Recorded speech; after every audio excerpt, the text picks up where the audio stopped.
किसान का बेटा हेमंत। दोस्तों, आज का यह आर्टिकल कुछ खास ही होने वाला है। आर्टिकल का टॉपिक है पढ़ाई का उद्देश्य। जैसा कि आप जानते ही हैं, आज के युग में पढ़ाई की मान्यता कितनी हो गई है। बिना पढ़ा लिखा व्यक्ति आज इस बाजार में घूमना तो ठीक, पर घर से बाहर भी नहीं निकल सकता है। आज शिक्षा के क्षेत्र में एक से बढ़कर एक उन्नति होती जा रही है। बहुत सारे लोग पढ़ाई को केवल एक नौकरी के तक की सीमित समझते हैं, और वो केवल पढ़ाई करके एक अच्छी सी नौकरी पाने की चाहत रखते हैं, बल्कि पढ़ाई करने के बाद जीवन के कई सारे रास्ते खुल जाते हैं। पढ़ाई का उद्देश्य केवल नौकरी पाना ही नहीं है, बल्कि जीवन में बहुत सारी ऊंचाइयों को भी छू सकते हैं। एक बार की बात है, किसी गांव में एक गरीब किसान रहता था। गरीब तो था, पर जितना गरीब था उतना ही ईमानदार था। उसकी ईमानदारी की मिसाल पूरे गांव में फैली हुई थी। उसके एक पत्नी तथा एक बेटा था। बेटा काफी होनहार तथा होशियार था, पढ़ाई में काफी अच्छा था। किसान का नाम रामलाल, उसकी पत्नी का नाम चंपा तथा बेटे का नाम हेमंत था।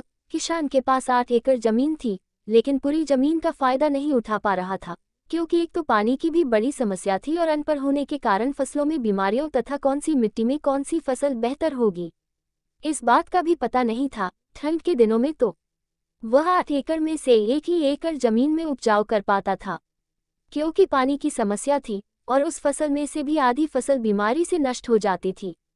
केवल बारिश के ही दिनों में 8 एकड़ में से 6 एकड़ जमीन में सिंचाई करता था।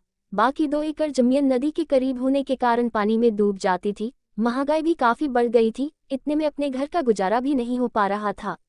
गरीबी के कारण रामलाल की पत्नी चंपा भी गांव के बड़े बड़े शाहूकारों के खेतों में काम करके कुछ पैसों का इंतजाम करके अपने बेटे हेमंत की पढ़ाई में लगा देती थी। हेमंत पढ़ाई में बेहतर होने के साथ ही बेरोजगारी की स्थिति को भी भली भांति समझता था। उसने अपनी पढ़ाई का सही इस्तेमाल करना चाहा, और उसको पता था कि मेरे पिताजी के पास 8 एकड़ जमीन होते हुए भी पढ़ाई के अभाव के कारण वह अपनी पूरी जमीन पर सिंचाई नहीं कर पा रहे थे। हेमंत बड़ी कक्षा में आ गया, और उसने वर्तमान की स्थिति को देखते हुए तथा अपनी जमीन का पूरा फायदा उठाने के लिए शहर जाकर फसलों के बारे में काफी जानकारी लेने के लिए एग्रीकल्चर का कोर्स करने की ठानी। लेकिन पैसों के कारण रामलाल और चंपा ने हेमंत को शहर जाने से मना कर दिया। चंपा, अब हमारे पास तुम्हें पढ़ाने के लिए पैसे नहीं हैं, और तुम्हारे पिताजी से अब सही से खेती भी नहीं होती। तुम भी अपने पिता के साथ खेती में सहायता करो और पढ़ाई छोड़ दो। हेमंत, नहीं माँ, मैं पढ़ाई नहीं छोड़ूंगा और ना ही आपसे पैसे लूंगा, और पिताजी के साथ खेती भी करूंगा, लेकिन मुझे थोड़ा समय और चाहिए।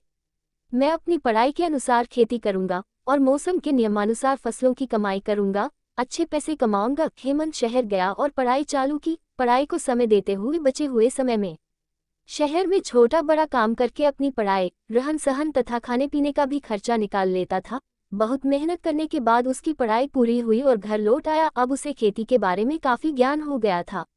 उसने अपने पूरी जमीन में सिंचाई की तथा तरह तरह की फसलें बोई। फसलों में बीमारियों की दवाई का भी छिड़काव किया। जब फसलों के दिन पूरे हुए और फसलों को काटकर शहर ले गया, फसलें बहुत अच्छी थी तो दाम भी अच्छा मिला। कुछ ही दिनों में गरीबी दूर हो गई और ऐश और आराम की जिंदगी जीने लगे। उसके माँ बाप को बहुत गर्व हुआ। हेमंत ने पढ़ाई का सही उपयोग करके एग्रीकल्चर के फील्ड में उन्नति की। शिक्षा का मतलब यह नहीं कि शिक्षा प्राप्त करके अच्छी नौकरी करे, बल्कि शिक्षा का उद्देश्य आप किसी भी फील्ड में उन्नति कर सको। इस कहानी में अगर हेमंत पढ़ाई से उन्नति नहीं करता और पढ़ाई छोड़कर खेती करने लगता, तो आज वो भी अपने पिता की तरह गरीब और लाचार रहता और खेती का पूरा फायदा नहीं ले पाता। दोस्तों, मैं आशा करता हूँ कि आपको हमारा यह आर्टिकल पढ़ाई का उद्देश्य पसंद आया होगा। आप इस आर्टिकल को अपने जितने भी दोस्त हैं उन सभी को शेयर करके कमेंट के जरिए बताना कि आर्टिकल कैसा लगा, और भी इसी तरह के नए आर्टिकल पढ़ने के लिए हमें सब्सक्राइब करें और वीडियो को लाइक करें। धन्यवाद।